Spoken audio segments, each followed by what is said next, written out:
സ്നേഹത്തിൻ്റെ മുറിവ് തുടച്ച് മൂലക്കിട്ട ഒരു പഴന്തുണി കഷണമായിട്ട് യേശുവിൻ്റെ ജീവിതത്തെ ഒത്തിരി ആളുകൾ ചിത്രീകരിച്ചിട്ടുണ്ട്. പക്ഷേ കുരിശിൻ്റെ ചുവട്ടിൽ നിന്നുകൊണ്ട് യേശുവിനെ അറിയുമ്പോൾ, യേശുവിനെ മനസ്സിലാക്കുമ്പോൾ, നമ്മുടെയൊക്കെ ഈ ലോകത്തിൻ്റെ തിരിച്ചുവരവ്, അതാണ് യേശു പ്രതീക്ഷിക്കുക. യേശു കുരിശിൽ കിടന്നുകൊണ്ട് അധികമൊന്നും സംസാരിച്ചില്ല. യേശുവിൻ്റെ മൊഴിമുത്തുകൾ, പിതാവേ, ഇവർ ചെയ്യുന്നത് എന്തെന്നിവരറിയുന്നില്ല, ഇവരോട് ക്ഷമിക്കണമേ. ഏലേൽ ലാമ ശബക്താനി. തൻ്റെ അമ്മ പരിത്യക്തയായും എന്ന് കരുതിയിട്ട് അമ്മയെയും യോഹന്നാനെയും കണ്ടുകൊണ്ട് അവരോടായി പറയുന്നുണ്ട്, അമ്മേ, ഇതാ നിൻ്റെ മകൻ. യോഹന്നാനുമായിട്ട് പറയുന്നു, ഇതാ നിൻ്റെ അമ്മ. അങ്ങനെ കൊച്ചു കൊച്ചു സംസാരങ്ങളിലൂടെ അവസാനം ദൈവം തമ്പുരാനോട് ഈ എല്ലാം പൂർത്തിയായി, എൻ്റെ ആത്മാവിനെ നിൻ്റെ കരങ്ങളിൽ ഞാൻ സമർപ്പിക്കുന്നു. ഒരു കള്ളനും അവിടെ പഴുത് കിട്ടിയെന്നുള്ളതാണ്. ആ കള്ളൻ, നീ അങ്ങ് പർദീസായിൽ ചെല്ലുമ്പോൾ എന്നെ ഓർക്കണമേ എന്ന് പറയും. ആ കള്ളനോട് യേശു പറഞ്ഞു, നീ ഇന്ന് എൻ്റെ കൂടെ പർദീസായിൽ. യേശുവിൻ്റെ തരം തിരിക്കാത്ത സ്നേഹം, അതാണ്. മറ്റാര് സ്നേഹിച്ചാലും, നമ്മുടെ അമ്മ നമ്മളെ സ്നേഹിച്ചാൽ പോലും ഒരു തരംതിരിവിൻ്റെ കർമ്മഫലം അവിടെയുണ്ട്. യേശുവിൻ്റെ സ്നേഹത്തിൻ്റെ ഈ കാൽവരിയുടെ നെറുക തരംതിരിക്കലിൻ്റെതല്ല. എല്ലാവരെയും ഒന്നിച്ചു കൂട്ടി ആശ്ലേഷിക്കുന്ന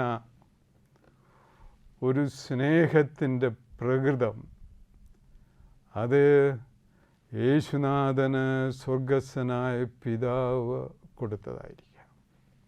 അത് സ്വർഗത്തിൽ നിന്ന് ലഭിച്ചതായിരിക്കാം. ഈ ഭൂമിയിൽ നിന്ന് കിട്ടാൻ സാധ്യതയില്ല. ഈ സ്വർഗീയമായ സന്തോഷത്തിൻ്റെയും ആനന്ദത്തിൻ്റെയും ഇടം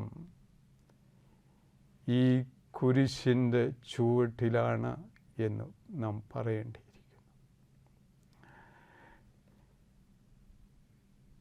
പാവങ്ങൾ എന്ന് പറയുന്ന ഒരു നോവലുണ്ട്.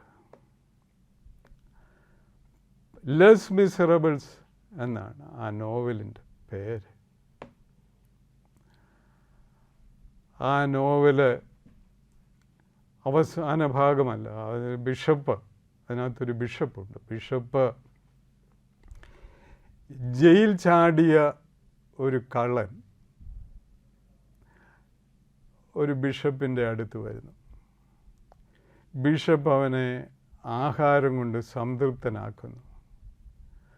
അവൻ പോകാൻ നേരത്ത് ബിഷപ്പിൻ്റെ തിരിക്കാലുകൾ മോഷ്ടിച്ചു കൊണ്ടുപോവുകയാണ്.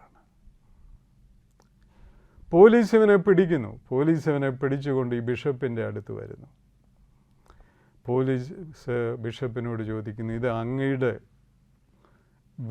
തിരിക്കാലുകളാണോ? അതെ, എൻ്റെ തിരിക്കാലുകളാണ്. ഇവൻ മോഷ്ടിച്ചുകൊണ്ട് പോയി ഇല്ല. അപ്പോൾ ആ ബിഷപ്പ് പറയുകയാണ്, അത് ഞാൻ അവന് കൊടുത്തതാണ്.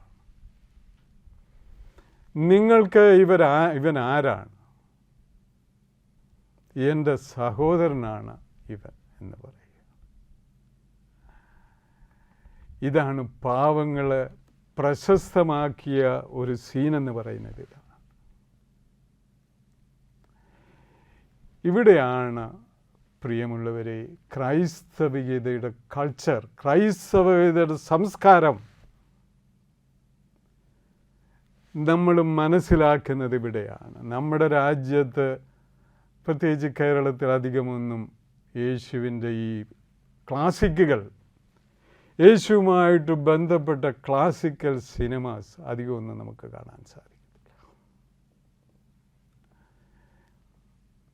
ഈ ക്രൈസ്തവ സംസ്കാരം ഈ യൂറോപ്യൻ രാജ്യങ്ങളിലെ എഴുത്തുകളിലെല്ലാം നമുക്ക് ഒത്തിരി കാണാൻ സാധിക്കും.